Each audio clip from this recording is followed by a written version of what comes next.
An earthquake in New Jersey. We have two reports on this. We'll get to Janice Yu for a reaction to the rumble in just a moment. But first, Chief Meteorologist Lee Goldberg, go ahead and tell us where it was centered. Lee.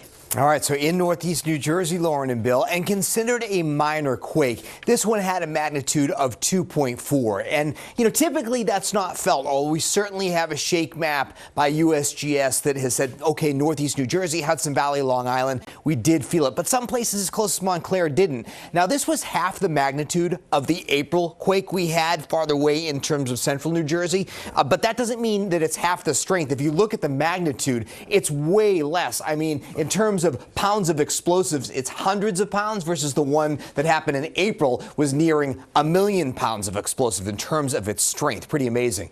It's definitely associated with the Ramapo Fault, essentially just a crack in the Earth's crust and some sliding of the grounds nearby and maybe some rocks breaking off. It was also deeper than the earthquake we had back in April as well. So a deeper quake and a weaker quake. But you see, it was felt across northeast New Jersey, even up through the Hudson Valley, parts of Long Island and central New Jersey as well. So as we warmed up, all of a sudden the earth started to shake, but no relation there. Now, anytime something like this happens, it instantly becomes the talk of the town, or in this case, the talk of northern New Jersey. Janice Yu is live in Pa-Ra-Mus with more on how people are reacting to the earthquake. Janice? Well, Lee, you're absolutely right. I couldn't go on any form of social media without seeing the question, was that an earthquake? What was that? And it's interesting because if you talk to people and you read some of the stuff on social media, some people say they definitely felt it, they definitely heard it, while others were saying, what earthquake? They had no idea anything that had happened. So a little while ago, according to the USGS website, nearly 700 people reported feeling some kind of a weak shaking around 1 p.m. today. The epicenter was near Diane Place and Harrison Street in Patterson. Now, Bergen County Office of Emergency Management says it has not received any reports of major damage as of now. The Glen Rock Police Department also says it has not received reports of any damage and that there is no cause for concern, though Pa-Ra-Mus police do say it has received many calls from residents asking what was going on. And of course, everyone took to social media to talk about this.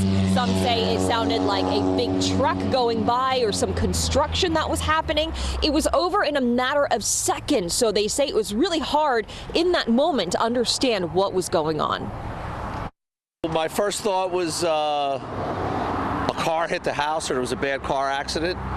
And my second thought was somebody broke in my house. It felt like a 300-pound guy broke in upstairs and fell down. That's what it felt like to me.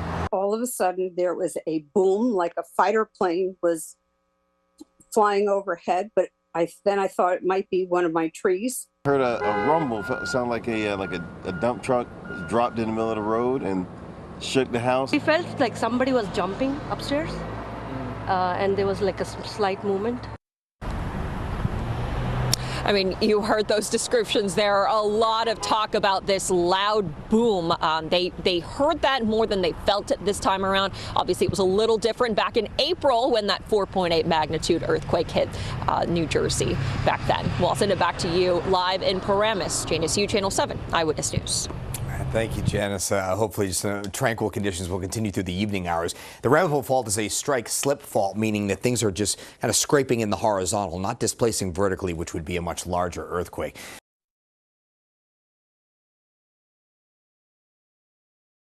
Now we have earthquakes in the most remote place. But who brings earthquakes?